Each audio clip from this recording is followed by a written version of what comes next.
네, 우연히 싱어송라이터인 스텔라 장님을 알게 되었는데요. 이분의 노래를 보니까 우리 일상에서 일어나는 이야기들이 참 많더라고요. 네, 오늘이 마침 주일인데요. 어떤 분들은 실시간으로 지금 오후 2시에 예배하실 거고, 또 주일 저녁에 예배 드리시는 분들도 계실 겁니다. 그런데 여러분, 어떤 경우든 이제 곧 내일이 됩니다. 월요일이요. 주말은 왜 이렇게 시간이 빨리 갈까요? 누군가 저의 주말을 2배속으로, 2배속으로 돌리는 그런 느낌입니다. 그런 생각하면 떠오르는 노래가 스텔라 장님의 월요병가입니다. 지금 일요일이 거의 끝나가는데 내일이 오길 기다리는 일은 너무 지옥 같아. 월요일을 만든 놈은 대체 누구? 가능만 하다면 병가를 내고 싶다. 머리가 너무 아프고 커피를 아무리 마셔도 졸리고 누워 있어야 할 것 같아요. 씨알도 안 먹히겠지만 제가 월요병이 도졌어요. 주일 밤이 되면 슬슬 우울해지는 게 국룰이잖아요. 월요병은 불치병이라는 게 학계의 정설입니다. 물론 잠깐 낫게 해주는 한 가지 약이 있는데 그건 월급입니다. 그런데 또 이것도 너무 크리티컬한 게 월급은 통장을 스칠 뿐 머무르지 않기 때문이죠. 그래서 스텔레장님도 다른 노래에서 이렇게 간절히 부탁하더라고요. 어서 와요. 곧 떠나겠지만 잠시나마 즐거웠어요. 하지만 다음엔 좀 오래오래 머물다 가요. 아니 어떻게 이분이 이렇게 직장인의 마음을 잘 아시나 했더니 스텔라 장님도 직장을 다닌 적이 있었대요. 화장품 회사에서 인턴 생활을 했는데 그때 주로 했던 게 엑셀이라고 합니다. 월요일이 정말 너무 싫었던 그 기억으로 이 노래를 만들었다고 합니다. 이 노래가 사람들에게 공감을 얻는 것은 직장인들 마음속에 드리워진 뭔가 서글픔과 또 애처로움 때문이 아닌가 싶은데요. 그래도 또 한편으로 이상하다 싶습니다. 우리 아직 학생 때는요, 정말 간절히 일하고 싶어 하잖아요. 취업이 얼마나 간절한 희망입니까? 그런데 막상 일을 하면요, 그만하고 싶어지더라는 거예요. 일하기 전엔 일이 너무 하고 싶고, 일을 하면 그만하고 싶고. 왜 이렇게 되어버린 걸까요? 심지어 요새는 파이어족이 되는 노하우가 또 그렇게 이슈가 되고 있더라고요. 혹시 들어보셨나요? 파이어족이 뭔가 했더니 경제적 자유와 조기 은퇴를 합친 말이더라고요. 39살까지는 미친 듯이 일한다는 거예요. 대신 지출을 극단적으로 줄입니다. 그래서 큰 돈을 벌고 재테크에 성공해서 딱 40세에 은퇴하겠다는 거예요. 그때부터는 일에 치이지 않고 적당히 여유 있는 삶을 살겠다. 그런 목표라고 하더라고요. 이런 이야기들이 나오는 것은 그만큼 우리 현대인들에게 일이라는 게 참 힘든 것. 그래서 하루라도 빨리 그만하고 싶은 고통. 그리고 일터는 꼭 벗어나야만 하는 지옥처럼 여겨진다는 걸 시사한다 싶은데요. 바로 이 부분이 오늘 고민입니다. 우리들에게 오늘 우리들에게 일이라는 건 무엇입니까? 특별히 우리 청년 그리스도인이잖아요. 우리 청년 그리스도인들에게 일은 무엇입니까? 성경에 나오는 많은 분들 중에서도 일의 관점에서 오늘은 특별히 느헤미야를 조명해 보고 싶은데요. 느헤미야는 그 당시 페르시아 땅에 사는 이스라엘 사람이었습니다. 그러니까 교포 3세대나 4세대쯤 되는 사람인데요. 느헤미야를 기준으로 이스라엘은 이미 150년 전쯤에 나라가 망했었고 그때 많은 사람들이 머나먼 타국 땅으로 끌려왔습니다. 그러니까 느헤미야는요 이들의 후손이었습니다. 그런데 오늘 읽은 본문에 보니까요, 니에미야가 페르시아 궁전에서 일하는 사람이었대요. 우리 시대로 치면은 정부에서 일하는, 아니 청와대에서 일하는 그런 행정 관료쯤 되는 건데요. 이게 참 쉽지 않은 게 니에미야가 그 땅에서는 이방인이었다는 겁니다. 지금 시대에도 이 한국계 사람이 미국에서 꽤 높은 지위의 행정 관료가 되었다는 이야기들이 종종 뉴스에 보도되지 않습니까? 그만큼 대단히 희귀한 일이라는 게 방증인데요. 더 특별한 건 니에미야가 왕의 신임을 받았다는 거예요. 이방인인데 11절에 보니까요, 니에미야는 왕의 술 맡은 관원이었대요. 독살의 위험이 있기 때문에 왕의 음식은 이상이 있나 없나 먼저 먹어보는 사람이 필요했는데요. 그러니까 이 일은 아무에게나 맡길 수 있는 일이 아니잖아요. 대단히 신뢰가 필요한데 니에미야가 바로 그런 자리에서 일하는 사람이었다는 걸 이야기합니다. 어느 날 느헤미야는 예루살렘 성이 허물어지고 성문은 불에 탔다는 소식을 전해 듣습니다. 그 이야기가 느헤미야에게는 너무 슬픈 거예요. 예루살렘이 어떤 곳이에요? 하나님의 성전이 있고 하나님께서 함께 하시는 곳입니다. 거기에 사는 사람들이요, 하나님의 백성이에요. 그런데 너무나 치욕스럽게도 아직까지 성벽을 회복하지 못했다는 거예요. 이스라엘 사람들이요, 포로 생활을 마치고 예루살렘으로 돌아간 것도요 벌써 100년 가까이 되었거든요. 그런데 아직까지도 가장 기본적인 생존 수단인 성벽을 회복하지 못했다. 네, 고국으로 돌아간 사람들이 그만큼 참 힘들고 고되게 살았다는 이야기일 겁니다. 그 이야기, 그 소식이 느헤미야에게는 참 너무 슬프고 아프게 들렸던 거예요. 그런데 생각해 보면요, 느헤미야는 예루살렘에 가본 적이 없습니다. 페르시아에서 태어났고요, 페르시아에서 자랐고 페르시아에서 일을 하고 있었습니다. 그런데 머나먼 땅, 가보지도 않았던 땅, 예루살렘과 이스라엘의 일이 자기 일처럼 슬프고 아팠던 거예요. 아마도 하나님의 마음을 느꼈던 것 같습니다. 느헤미야 얼굴에요 근심이 차고 페르시아 왕이 이유를 알게 됩니다. 그런데 너무나 놀랍게도 왕이 엄청난 은혜를 베풀어요. 예루살렘 총독으로 느헤미야를 임명하고요, 예루살렘 성벽을 다시 재건할 수 있도록 물자까지도 지원해 주었습니다. 그 덕분에 느헤미야는 무너졌던 예루살렘 성벽을 다시 쌓는 일에 성공하는데요, 이 일은 이스라엘이 100년 동안 못했던 일인데 느헤미야가 52일 만에 하더라는 거예요. 구약 성경이 이 일을 자세히 증언하는 것은 단지 행정 관료로서의 업적으로만 그치는 게 아니라 이스라엘의 신앙 그 회복과도 관련이 있기 때문입니다. 예루살렘이 가지고 있었던 굉장한 상징적인 의미가 있잖아요. 그 성벽을 다시 쌓는다, 하나님의 돌보심과 보호하심을 회복할 수 있게 되었다, 그런 엄청난 의미가 있는 거죠. 그 외에도 느헤미야는 또 총독으로서 이스라엘 사람들에게 몇 가지 개혁 조치들을 실행하는데요, 그 중에 하나가 뭐냐면은 그 당시에 고리대금으로 인해서 고통받는 사람들이 굉장히 많았다는 거예요. 이 사람들을 보호하고 살리기 위한 법을 제정합니다. 당연히 반대자들도 있고요, 공격과 모함도 있었죠. 그럼에도 불구하고 느헤미야는 무려 12년간 총독으로 일을 하고 다시 페르시아로 돌아갑니다.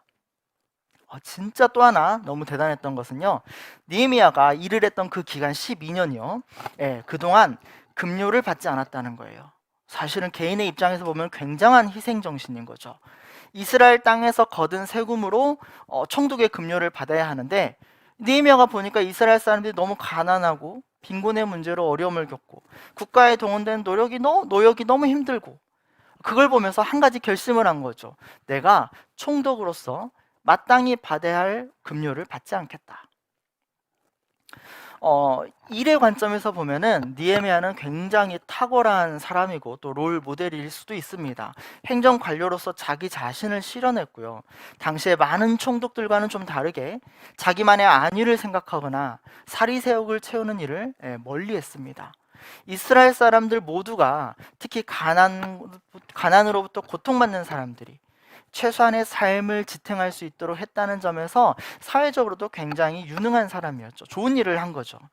이스라엘이 다시 예배를 드릴 수 있도록 지원하고요, 또 하나님의 말씀을 가르치고 보급하는 일에도 느헤미야가 앞장섰습니다. 그래서 느헤미야는 신앙의 섬김과 비전까지도 자기의 일을 통해서 다 이루었다, 이렇게 해석할 수 있을 것 같습니다. 성경을 통해서 일과 일터에서의 신앙을 연구하신 분들의 이야기를 들어보니까요, 일과 또 우리의 노동에는 적어도 3가지 이상의 의미가 담겨 있다고 합니다. 첫째는 우리는 일을 통해서 생존과 생계를 돌봅니다. 2번째, 우리는 일을 통해서 자아를 실현합니다. 그리고 3번째, 우리는 일을 통해서 세상을 섬깁니다. 그런 점에서 일은 이 땅에서 하나님 나라를 실현하는 굉장히 중요한 수단이 되는 거죠. 그런데 문제는 정말 우리에게 일이 그렇게 느껴지냐는 겁니다.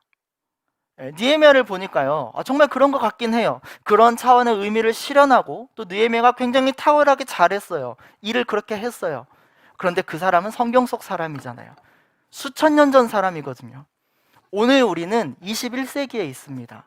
정치와 종교가 분리되어 있고요, 신자유주의 경제 체제 안에서 살아갑니다. 그런 우리들에게도 느헤미야가 보여준 이 일의 의미라는 게 가능한 걸까요? 아니, 솔직히 그런 생각도 해봅니다. 아니, 일의 의미라도 좀 고민해 볼 수 있을 만큼 우리 청년들에게 일자리라도 좀 충분했으면 좋겠다. 일을 할 수 있는 기회라도 일단 좀 많았으면 좋겠다.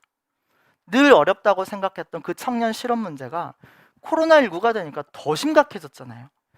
기업 채용도 줄어들고요. 대면 활동이 위축되니까 심지어 알바 자리도 줄었대요. 취업도 어렵고 이직도 어렵습니다. 지난주에 한 짤을 봤는데요. 청년들에게 취업 대란이 일어났다는 그런 뉴스였습니다. 혹시 사진을 보이시나요? 앵커의 표정이 정말 심각하다는 느낌이에요. 얼마나 상황이 어렵길래 딱 하고 자막을 보니까요. 취직 시험 경쟁률이 3대 1을 넘을 거래요.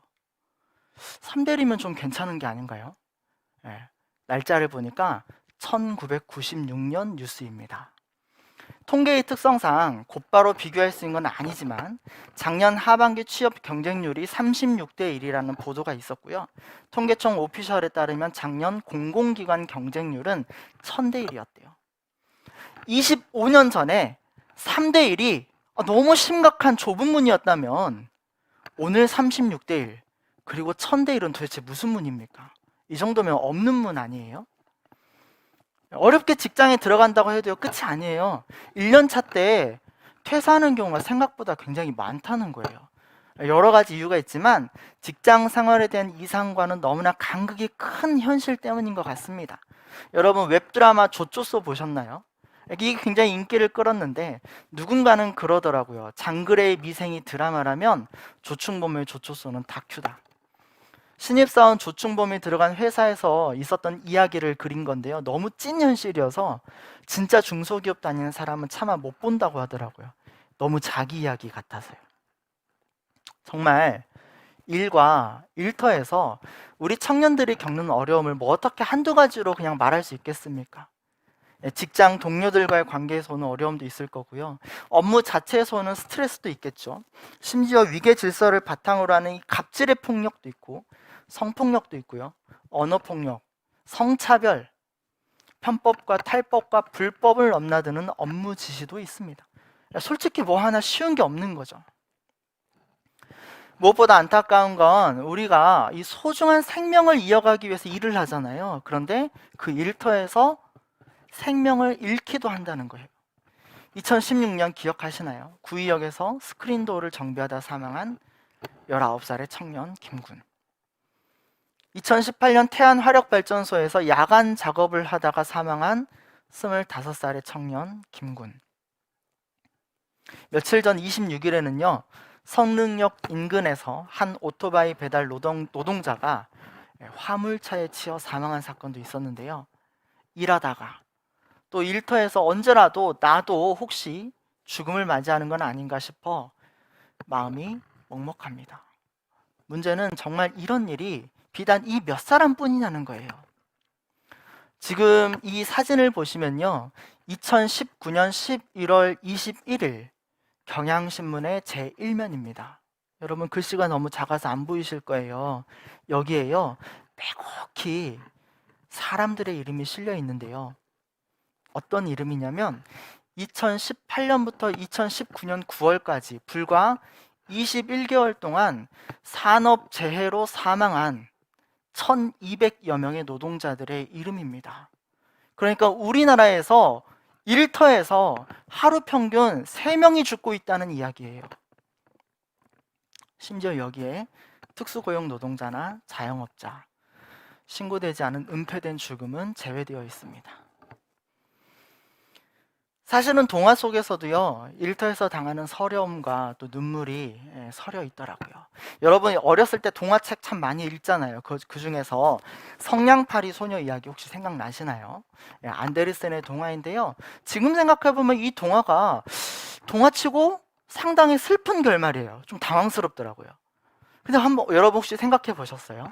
왜 하필 이 소녀는 그 추운 날 겨울 길거리에서 성냥을 팔다가 죽게 되었을까요?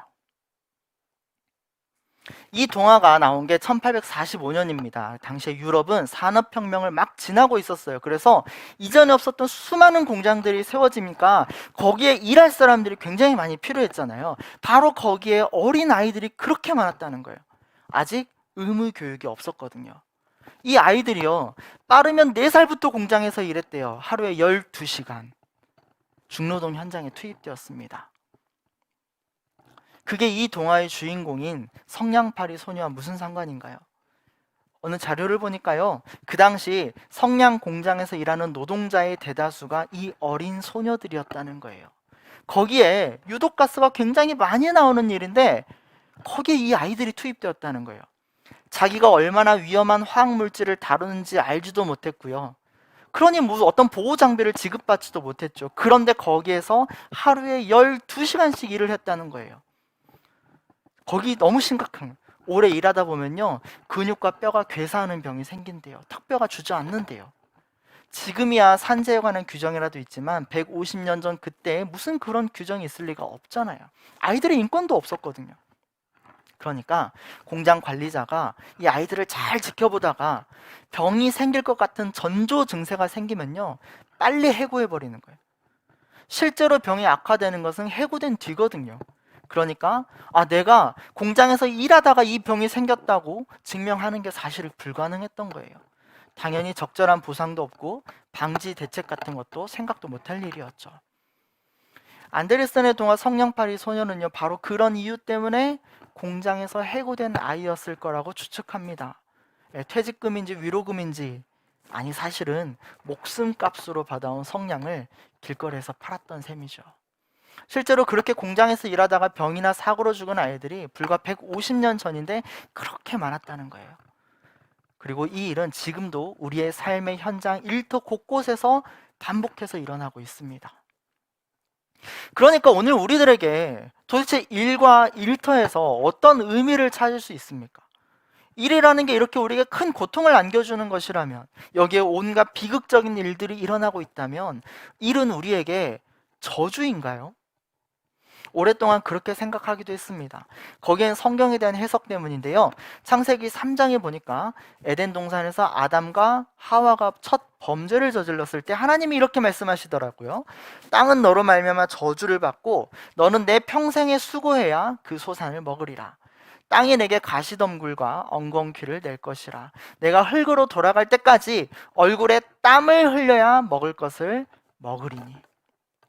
바로 이 말씀 때문에 일에 대한 부정적인 인식이 교회에 쉽게 퍼졌던 것 같습니다. 더군다나 고대 이 사회에서, 계급 사회에서, 또 로마 제국 아래에서 일이라는 건요, 하층민이나 노예들에게 떠맡기는 것이었거든요.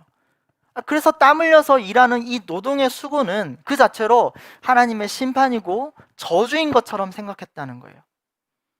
하지만 성경을 다시 읽어보면요, 여기에 우리에게 대단히 심각한 오해가 있다는 걸 알 수 있습니다. 무엇보다 우리의 신앙의 근간이 되는 성경은 창세기 1장 1절 맨 처음에 이렇게 이야기하잖아요. 태초에 하나님이 천지를 창조하시니라. 그러니까 하나님이 한 처음에 세상을 창조하시는 일로 자기 자신을 드러내셨다는 거예요. 심지어 창세기 1장이 온통 무슨 이야기를 하고 있습니까? 하나님이 무슨 일을 하신 거예요? 하나님의 창조 이야기는요, 다시 말해서 하나님이 이렇게 일하셨다, 하나님이 노동을 하셨다는 이야기를 하고 있는 거잖아요. 조금 불경스럽게 들릴지도 모르겠지만 이거 제 이야기가 아닙니다. 성경이 그렇게 이야기하고 있어요. 창세기 2장 1절에 보니까요, 7째 날 이야기를 하고 있는데요, 이렇게 이야기해요. 하나님이 그가 하시던 일을 7째 날에 마치셨다. 그가 하시던 모든 일을 그치고 7째 날에 안식하셨다. 이미 성경이 하나님이 일을 하셨다고 이야기합니다. 여러분, 만약 일하는 게 저주라면 하나님은 스스로 저주를 받으셨단 말인가요? 물론 아닐 겁니다. 성경은 곳곳에서 하나님께서 어떻게 일하시는지 모습을 증언합니다. 이 세상이 어떻게 유지될 수 있습니까? 하나님께서 일하시니까요. 하나님의 일을 통해서 세상이 지탱되고 있습니다. 하나님이 일하실 때요, 이 땅에 정의가 회복되고, 하나님이 일하실 때 이 땅에 평화가 이루어지잖아요. 우리가 믿는 하나님은 딱 한 번 처음에 세상을 창조하시고 그 뒤로는 놀고 먹으면서 세상을 방관하거나 그냥 재미로 구경하거나 멀찍이 지켜보는 그런 하나님이 아니세요. 처음부터 지금까지 하나님은 일하시는 하나님이세요. 성경의 맨 끝이 요한계시록이잖아요. 22장 맨 끝을 보니까 다시 이 세상을 처음 의도하셨던 모습으로 회복시키는 일을 하시는 하나님을 고백하거든요. 우리 하나님은 일하시는 하나님이십니다. 그래서 일은 절대로 저주가 아닙니다. 어떤 분들은 또 이렇게 이야기하시더라고요. 아담과 하와가 그때 죄만 안 지었어도 우리가 이렇게까지 힘들게 일하지 않아도 됐을 텐데. 다시 성경 보니까요, 창세기 2장 4절과 5절이 이렇게 이야기합니다. 천지가 창조될 때에 땅을 갈 사람이 없었으므로 들에는 초목도 없고 밭에는 채소가 나지 않았다. 그래서 7절에 하나님께서 땅의 흙으로 사람을 지으셨대요. 땅을 갈 사람을 창조하신 거예요. 죄의 결과 일이 생긴 게 아니고요, 하나님은 처음부터 우리를 땅을 갈 존재로, 일하는 존재로 지으셨습니다. 그 덕분에 세상이 세상다워질 수 있게 된 거죠. 우리가 일하는 것이 저주가 아니었던 것은 우리의 하나님도 일하시는 하나님이시거든요. 그러니까 우리가 일을 한다는 것은 그 자체로 우리가 하나님을 닮은 존재가 되는 것, 하나님의 형상을 따라 지음받은 존재로 특별하게 창조되었다는 것을 이야기합니다. 하나님은 성경에 보니까 동식물들에게 땀 흘리면서 일하라고 하시진 않았거든요. 오직 사람들만이 일을 통해서 하나님의 일에 참여합니다. 물론 범죄 이후에 분명 땅은 저주를 받았고요, 우리가 땀을 흘려야 먹을 수 있는 것, 그것도 분명히 말씀에 분명히 있습니다. 그런데 우리가 짚고 넘어가야 되는 것은 일 자체에 대한 저주가 아니에요. 우리의 범죄로 인해서 피조 세계가 어그러지면서 우리가 일에서 더 이상 하나님처럼 기쁨과 행복을 누리지 못하게 되었다는 걸 이야기하는 거예요. 일에서 고통과 불안을 느끼게 되었다고요. 때로는 일하는 것을 경멸하게 되었고요, 때로는 일에서 질리기도 하고요, 때로는 일에서 자기 자신의 존엄성을 잃어버리기도 하고요, 때로는 일을 통해서 타인의 생명력을 말살시키기도 합니다. 하나님께서 우리를 일하시는 하나님을 닮은 존재로 지으셨는데 우리가 더 이상 일을 통해서는 하나님을 닮기 어려워졌다, 하나님을 닮을 수 없게 되었다, 때로는 하나님 닮기를 포기했다. 창세기 3장의 저주는 우리들에게 이렇게 슬픈 일이 일어났다는 걸 기술하고 있는 거예요. 그런 관점에서 하나님의 구원은 일의 관점에서 무슨 의미가 있습니까? 네, 우리가 일하는 기쁨과 행복을 회복하시겠다는 의미예요. 왜냐하면 구원은 하나님께서 처음 의도하신 창조 세계를 다시 회복하는 것이거든요. 하나님께서 세상을 창조하실 때 어떤 마음이셨나요? 세상을 창조하시는 일을 하시며 기뻐하시고 좋아하시고 즐거워하셨잖아요. 바로 그것처럼 우리도 일을 통해서 기뻐하고 좋아하고 즐거워하면서 하나님의 삶에 참여하는 것을 뿌듯해하고 행복을 느끼는 것, 그렇게 되기를 원한다고요. 그래서 우리에게 일이 소중합니다. 일은 단지 생존과 생계를 해결하는 수단을 넘어섭니다. 일이 만약에 그저 먹고 사는 문제를 해결하는 차원이라면 우리는 안타깝지만 하나의 동물에 머무르는 거예요. 그런데 우리가, 인간이 동물을 넘어설 수 있는 것은 일 덕분입니다. 창세기는 우리 존재의 기원이 땅의 흙이라고 이야기하잖아요. 그 당시 농업사회에서 땅은 일터잖아요, 일터. 그러니까 이 말씀은 일이 우리의 존재를 형성하는 기원이라는 거예요. 일이 우리의 존재에 지대한 영향을 미친다는 걸 의미합니다. 실제로 우리는 깨어있는 시간의 대부분을 일터에서 보내잖아요. 일하면서 지내거든요. 일터에서 일하면서 우리는 우리 자신을 빚어갑니다. 일하면서 하나님 닮은 존재가 돼요. 그런 점에서 일은 하나님께 더 가까이 나아가는 길입니다. 이게 너무 중요한데, 하나님께 더 가까이 나아간다는 게 예배나 기도와 같은 종교 생활을 통해서만 이루어지는 것도 아니라는 거예요. 성경은 분명히 우리가 세상 한복판에서, 일터에서, 일을 통해서 거룩해진다고 이야기합니다.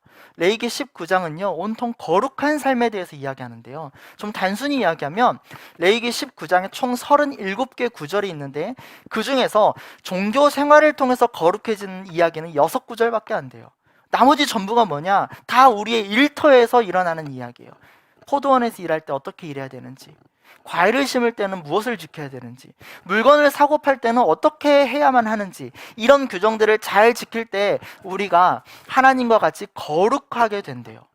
그런데 바로 그런 이야기들은 일상의 삶, 특별히 우리의 일터에서 하는 일과 노동과 관련이 되어 있잖아요. 거룩함의 정수를 보여주는 레위기 19장은 무엇보다 우리가 일터에서 하는 일을 통해 하나님과 같이 거룩해진다는 걸 말하고 있습니다. 그래서 종교개혁자들은 일의 중요성을 아주 일찍 깨달았는데요. 지난주에 말씀드렸던 것처럼 중세시대에 성직자와 또 종교 생활에서만 거룩을 찾았다면 루터는 그게 아니라는 걸 발견한 거죠. 하나님의 부르심과 소명이 모든 사람을 위한 거예요. 그래서 우리 모두가 성직자입니다. 목사나 신부만 성직자인 게 아니에요. 하나님은 각자의 삶의 자리에서 저마다의 일을 하는 모든 사람을 다 하나님의 거룩한 일꾼, 그게 성직자잖아요. 성직자로 부르셨어요. 그래서 종교개혁자들이 그렇게 소명을 강조했던 건데요. 하나님이 분명 우리 모두에게 각자의 소명을 주셨다는 거예요. 그래서 일하는 걸로 우리는 하나님께 영광을 돌릴 수 있다고 이야기합니다. 문제는 그 소명론을 오늘 우리 시대에 또 문자 그대로 적용하기가 너무 어렵다는 거예요. 제가 이렇게 학생 때 또 어렸을 때 교회 다니면서 이런 이야기를 정말 많이 들었거든요. 이제 장차 그리스도인으로서 직장 생활을 할 텐데 어떻게 직장 생활을 해야 되는 거예요? 이렇게 물으면은 교회에서 뭐라 그랬냐면은 무슨 일을 하든지 마음을 다하고 기쁨을 다해서 주님께 하듯 하세요. 이렇게 이야기했어요. 주님께 하듯 하라. 에베소서 6장에도 이 말씀이 있고요. 골로새서 3장에도 이 말씀이 있습니다. 그런데 이 말씀이요, 불편한 거예요. 그런 말 있잖아요. 회사에 헌신하면 헌식자처럼 버려진다. 휴일이고 쉬는 날이고 밤낮 없이 회사에 충성했더니 돌아온 건 정리해고, 열심히 일하면 정규직 시켜준다고 했는데 정말 영혼까지 끌어모아서 일했는데 자연스럽게 계약 종료. 그래서 둘째 이모 김다비가 그렇게 노래했던 거잖아요. 가족이라 하지 마이소. 가족 같은 회사, 내 가족은 집에 있어요. IMF 이전의 경험과 우리 시대의 경험이 상당히 다른 거예요. 그때는 회사에 헌신하면 회사도 나와 우리 가족을 책임져 줬거든요. 부모님 세대까지만 해도 그랬습니다. 그런데 지금도 그러냐는 거예요. IMF 때 우리는 분명히 경험했거든요. 더 이상 기업과 사회는 개인을 지켜주지 않는다. 원래 회사를 뜻하는 단어가 컴퍼니인데요. 이게 두 개의 단어에서 유래한 말이래요. 컴, 함께, 그리고 퍼니, 빵. 그러니까 함께 빵을 만들고 나누어 먹는 사이가 컴퍼니, 회사에. 그런 줄 알았는데 회사가 회사를 살려야 한다는 이유로 개인들은 너무나 쉽게 해고되더라는 거예요. 그 당시에 중년의 나이에 새로운 직장에 들어가는 것도 보편적이지 않았고 창업이나 재취업의 때까지 가정을 충분히 지탱해 줄 수 있는 사회복지 제도도 없었습니다. 그리고 신자유주의 체제에 딱 편입이 된 거죠. 이제는 비정규직이 일상화되었습니다. 어떤 상황이 와도 쉽게 대처할 수 있는 유연성이 중요하대요. 그 말은 알겠어요. 그런데 그게 기업 입장에서는 고용 유연화이고 노동자의 입장에서는 해고 유연하잖아요. 이 문제가 정말 너무 어려운 현실입니다. 우리 청년들이 취업에 성공할 때까지 보내는 시간이 보통 몇 년인데 그렇게 해서 들어가는 자리가 일자리가 계약직이에요. 정규직 전환은 너무 어려운 하늘의 별 따기이고 주기적으로 계약 종료가 돌아요. 그렇다고 타이밍이 늘 제깍제깍 맞게 쉽게 이직하는 거 이론상으로는 가능해요.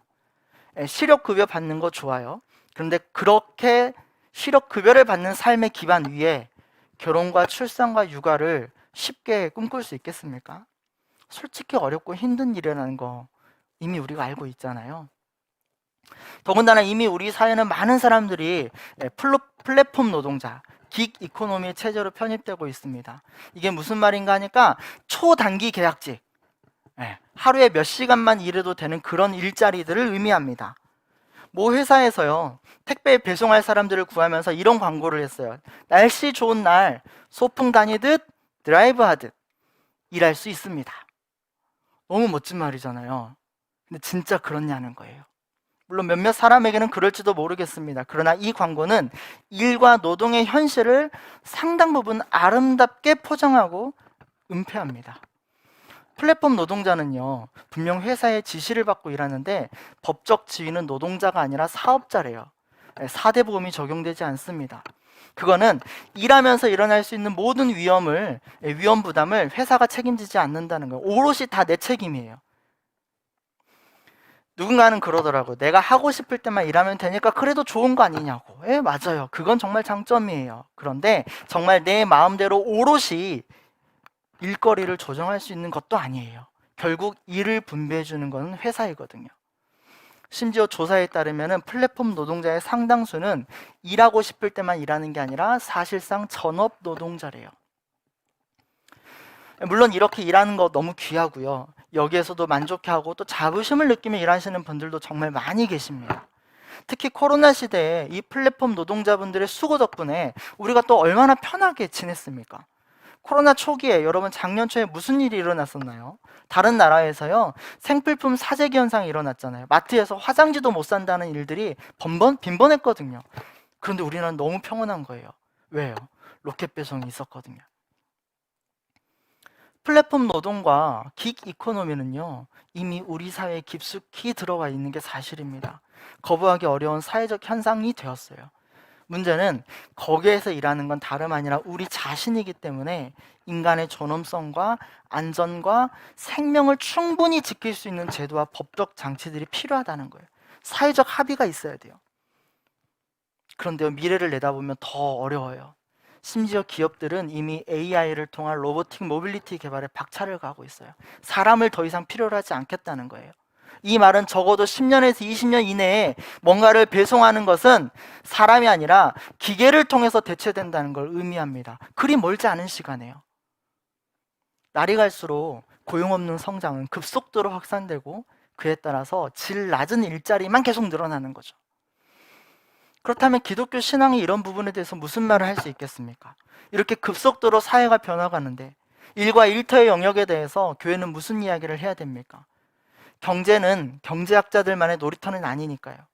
경제를 운영하는 건 결국 사람인데 그 사람은 하나님을 닮은 존재로 지음받았어요. 그래서 교회와 기독교는 끊임없이 사람들의 일과 일터의 문제에 대해서 이야기해야 합니다.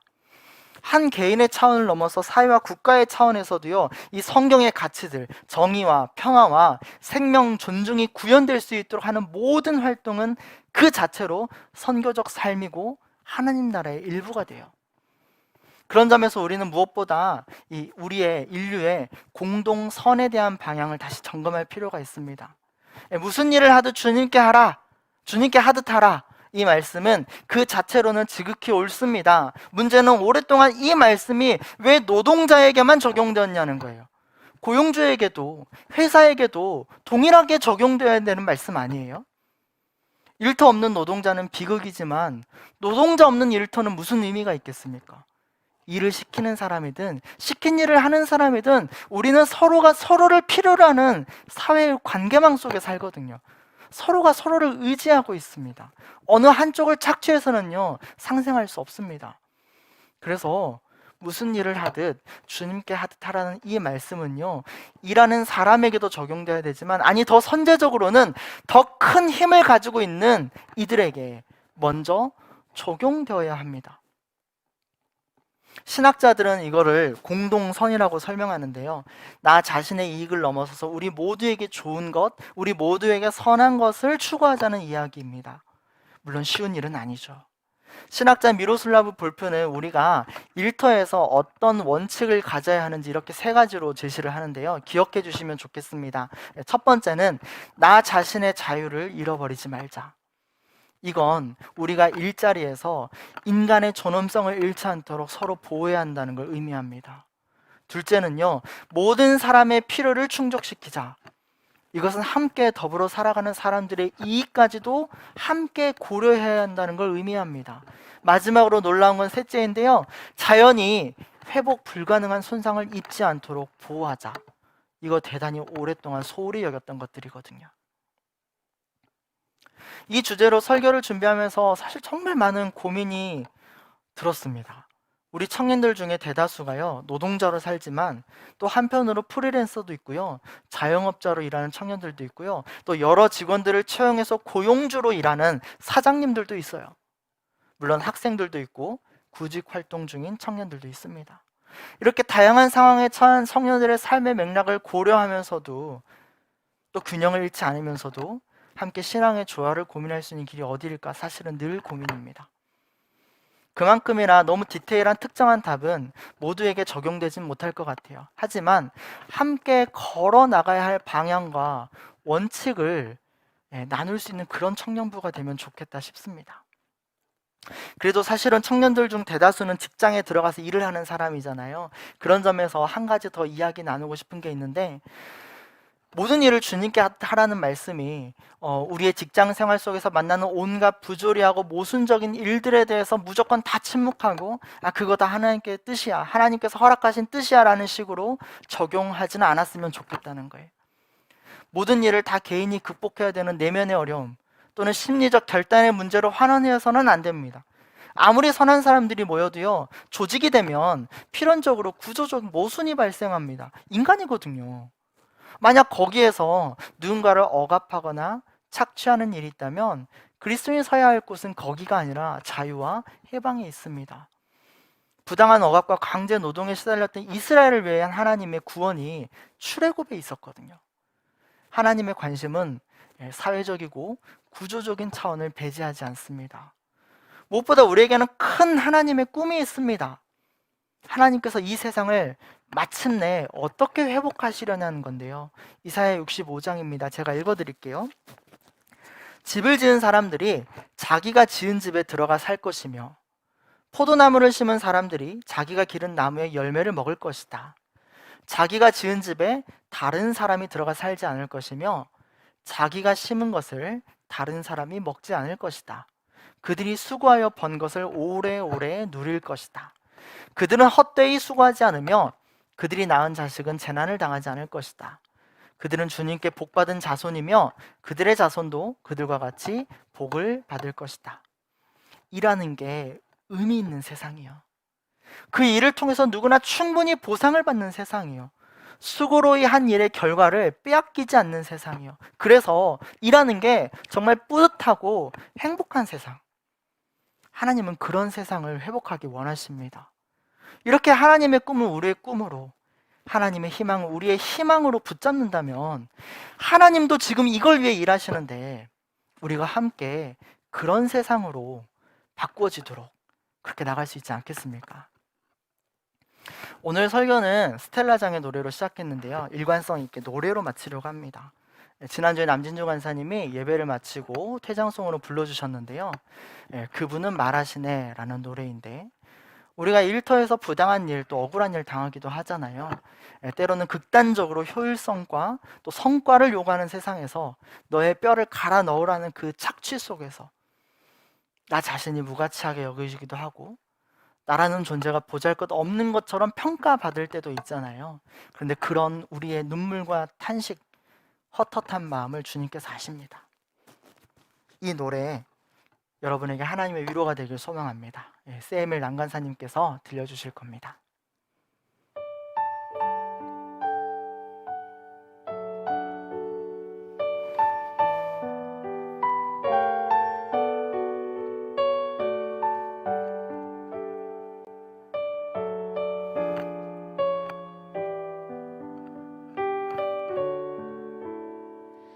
세상이 그대를 작아지게 할 때 그분은 말하시네.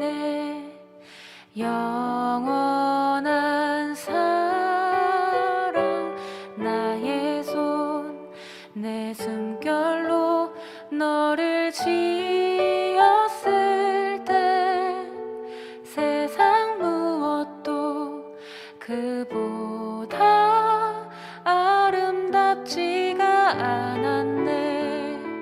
사랑하는 내 아이야, 이 어두운 세상에 빛으로 너를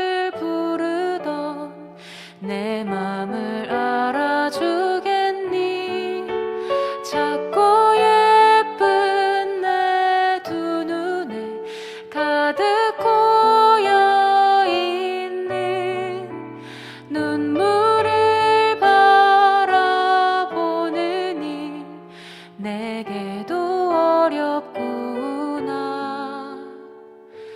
세상이 그대를 작아지게 할 때 그분은 말하시네. 영원한 사랑 나의 손 내 숨결로 너를 지었을 때 세상 무엇도 그보다 아름답지가 않았네.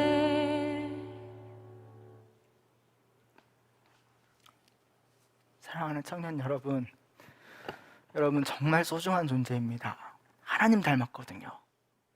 그러니까 일터에서 여러분의 존귀함을 잃지 않길 소망합니다.